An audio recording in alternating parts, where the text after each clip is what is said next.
देखिए, crypto trading ना एक बहुत ही फैसिनेटिंग वर्ड बन गया आज के टाइम में। किसी को बताने में बड़ा अच्छा लगता है कि I am a crypto trader, लेकिन कब तक, जब तक इसकी सच्चाई आपको पता ना चले। मेरा मतलब जो सच्चाई से है, इसका टैक्सेशन, ये कितने प्रकार के होते हैं और आप इसमें कैसे टैक्स सेव कर सकते हैं। तो सबसे पहले बात करते हैं कि ये जो बोलते हैं कि 30% टैक्स लगता है ऑल क्रिप्टो पे, क्या ये सच है?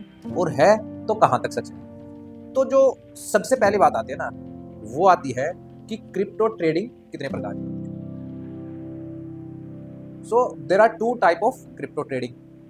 First one is VDA, virtual digital assets, और second one is FNO trading. तो बात करते हैं VDA की। VDA क्या होता है? VDA में होता है कि जैसे आपने कोई बिटकॉइन खरीदा था 10 साल पहले, और आज जो उसकी वैल्यू है वो है 1 करोड़। आपने स्पॉट में ट्रेडिंग की थी, कुछ नहीं, आपने सिर्फ क्रिप्टो करेंसी खरीदी थी, एक क्रिप्टो खरीदा था सिर्फ 1 लाख रुपए का। आपने ना कोई ऑप्शन खरीदा ना कोई फ्यूचर, यहां पे ऑप्शन एंड फ्यूचर की बात है। तो इसमें जो टैक्सेशन होता है उसकी बात करते हैं, इसे कहते हैं VDA, वर्चुअल डिजिटल एसेट्स। अब यहां पे जो आपको 90 लाख का प्रॉफिट हुआ है ना, इस 90 लाख के प्रॉफिट पे सीधा सीधा आपको 30% टैक्स गवर्नमेंट को देना, प्लस 4% एजुकेशन सेस, जो कि इफेक्टिव रेट आपका आएगा वो आएगा 31.2%। अब आप सोचोगे कि यार 90 लाख का प्रॉफिट हुआ है और आपने तकरीबन 27-28 लाख का उसमें से गवर्नमेंट को दे दिया। इतना इजी नहीं है ना। यहां पे जो बात आती है वो आती है TDS की। गवर्नमेंट ने गाइडलाइंस निकाल रखी है एज पर इनकम टैक्स 1961 कि जब भी आप क्रिप्टो बेचोगे तो 1% TDS कट के आपको पैसे मिलेंगे। आपने 1 करोड़ का बेचा, 1 करोड़ का 1% होता है 1 लाख रुपए, तो आपको पहले ही 99 लाख रुपए मिलेंगे, और ये होता है 194S के अंदर। तो आपको 99 मिले, उसमें से आपको टैक्स देना है। उस टैक्स में आपको जो 1 लाख कटे हैं वो माइनस हो जाएगा आपका। दूसरी चीज आती है कि फॉर एन एग्जांपल, आपने एक क्रिप्टो खरीदा 1 लाख रुपए का, वो बढ़ के हो गया आपका 1,50,000 रुपए, आपने बेच दिया। आपने सोचा मजा आ गया, आपने एक और क्रिप्टो खरीदा था 1 लाख रुपए का ही, उसमें हो गया 25,000 का लॉस। तो नेट नेट आप 25,000 के प्रॉफिट में है।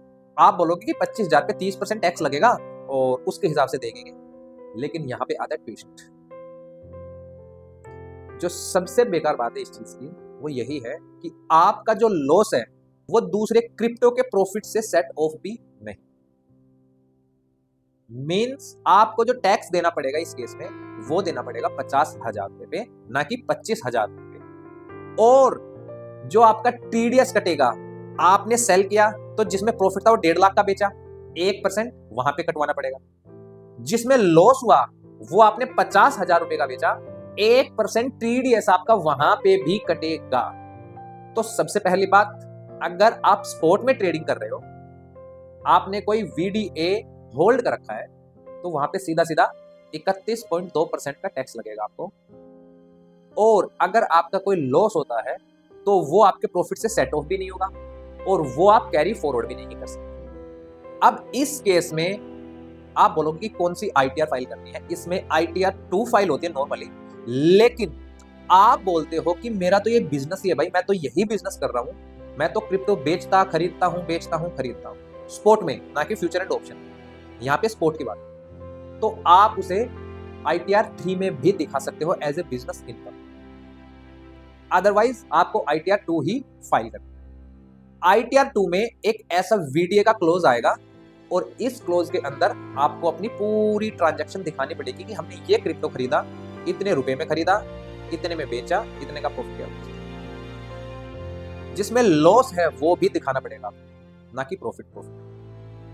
अब आप सोचोगे कि अगर हम इसको ना दिखाए तो क्या पता चलेगा, किसको क्या पता कि हमने क्रिप्टो में ट्रेडिंग की है। तो मैं आपको बता दूं, सबसे पहली बात, जो आपका टीडीएस कटता है वो इसीलिए काटा जाता है ताकि आपके जो ट्रांजैक्शन है वो ट्रैक की जा सके, वो सारी आपकी 26 एस में आ जाएगी।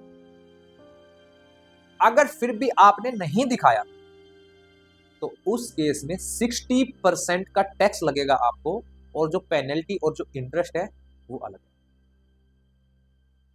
तो ये पूरा जो क्रक्स है ये है वीडीए का वर्चुअल डिजिटल असेट्स।